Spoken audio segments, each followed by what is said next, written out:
Alright, what's up guys? Today I'm gonna bring you a review of the two knives that are on the floor here. My camera's actually kind of heavy on my head, so yeah, let me do some adjustments, but yeah. Okay, so what we have here today, this is gonna be the thumbnail time. Squiggle Raken with the trainer, a little ant on there. Alright, so for those of you who don't know, this is Squiggle Scale's V2.5 rehandle, or sorry, not V2.5, sorry, V1 rehandle of the Kraken. It's modeled after, or looks like the V2 rep rehandle that Squiggle did a while ago. Pretty sure he discontinued in favor of this. Just some quick specs. I'm pretty sure with the live Tonto, it brings the total weight to around 4.3, so slightly heavier than the V2.5.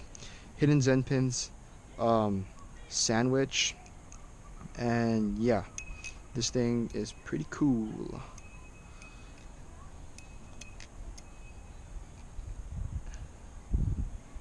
Some bickering going on the back. Anyway, so I tried it with both the trainer variant, and the live variant. Specifically the Tonto. I taped it off because I'm really bad at not getting cut.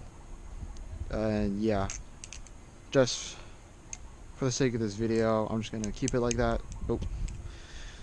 And yeah, but let's just get down to the comparison. So the V2.5 with the Tonto compared to the Squiggle Kraken with the Tonto, the regular is more neutral. The titanium handles are slightly heavier by that 0.1 than the regular handles, which makes it slightly more handle bias, and it's especially more noticeable with the trainer, because already the trainer variant, or the trainer blade, is a lot lighter than the live, and so what happens is the handles feel substantially heavier in the hand when compared to the live Kraken.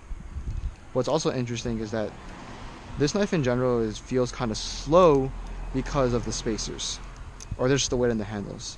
So a lot of the weight is here at the end, and although the weight outside of the spacers is pretty evenly balanced, for some reason this knife just feels like sluggish and slow to flip when it has the spacers in.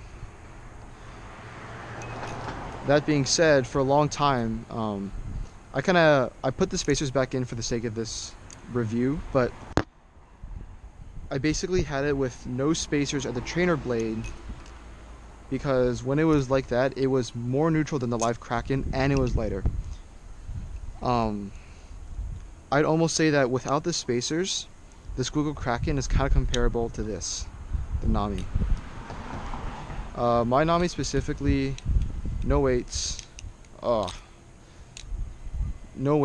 and it comes off with this very neutral, not very neutral, but more neutral than the Kraken feel, which I think is more of my preference. I think that the handle bias is just a little bit wonky for me on the Kraken. It's definitely a good flipper, but it's not my favorite. So yeah, what's interesting is that instead of having to add weight to the trainer blade in order to balance it out, you can remove weight from the handles, which creates like this unique thing where you can kind of have like a lighter Kraken experience, as if the Kraken wasn't light enough already. I'd say that without the spacers, it probably can get from around 4.3 to like maybe 4 ounces if I had to guess roughly, just based off of like the Nami and all that.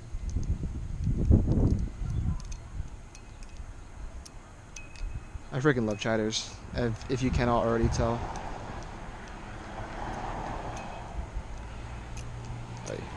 So yeah, just some quick notes about tolerances.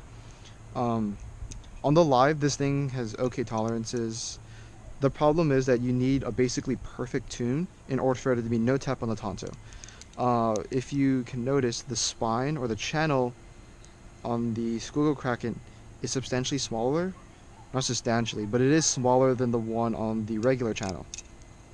And so what happens is, if I can, let me put this on the ground. If you look here, there's not that much wiggle room for the trainer blade. And so even with like these bushings are fine. The washers are fine. Like the play is like pretty good. But just when it comes to the tap, because there's no clearance for the spine, it's gonna have tap. I didn't bring my T10 with me, but I often find myself like just tightening it a lot just to try and reduce the tap as much as possible. But sometimes, you know, you just gotta live with it. And in general, I'm not too bothered by the tap, but it's just something I think you should be aware of. With the live Tonto, it was a little bit better. As I said earlier, you needed to have like a perfectly tuned Bally in order for it to have no tap because of this back spine. But if it was like maybe like a slight wiggle, like this Kraken right now has a slight wiggle, then it would tap against the side of the channel or side of the handles. So that's just a heads up to anyone who wants to get one of these. Oh, that is a loud truck. Unless Squiggle like has like the most perfect washers in the goddamn world, or if he widens it up, like until one of those two things happen, then this thing is basically gonna be you're gonna come across tap sooner or later with a Squiggle Kraken, and you might not be able to fix it, and you just got to be able to come with that, or you just got to be able to live with that. But tap doesn't necessarily mean bad tolerances. As I explained earlier, the play is fine, the bushings, washers are all fine.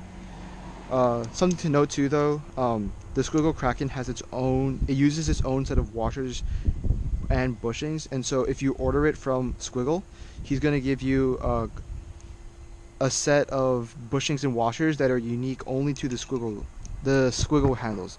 You cannot use the ones from Squid Industries that come in the Bally already, which is slightly annoying, but you know, it is what it is.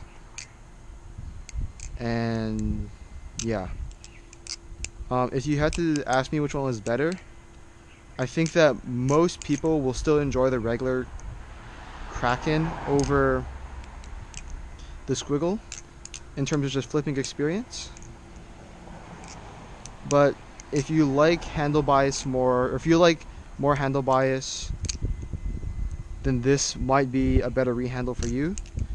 For me, it took some configuring to get used to. I had to take out the spacers, use the trainer blade, yada yada, and I was able to get it to my preferences.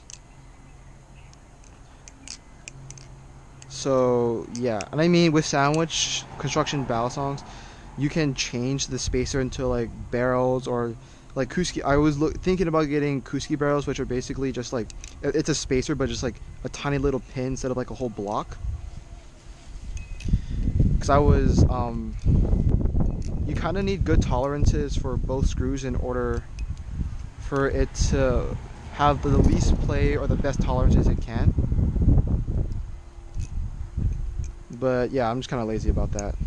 But yeah, I think it's a completely new flipping experience. I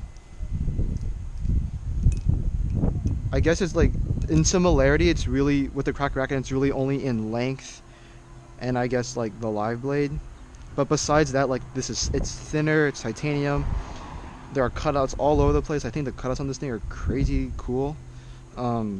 It's sandwiched, and so it's almost a completely different flipping experience with the same blade.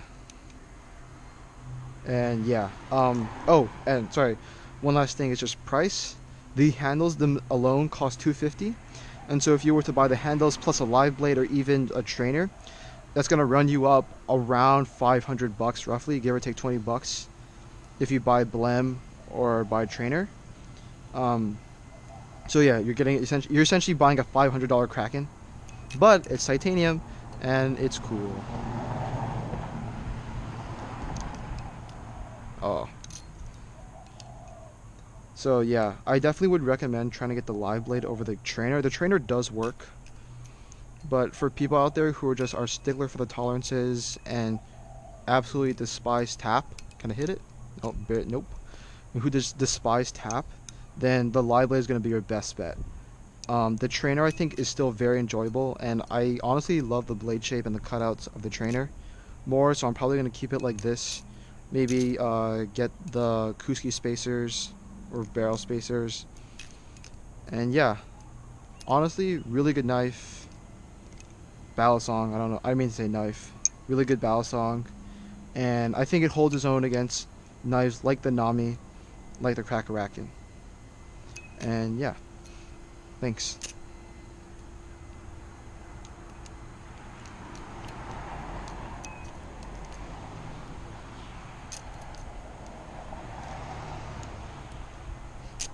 Oh, that's pretty good. Alright, thanks.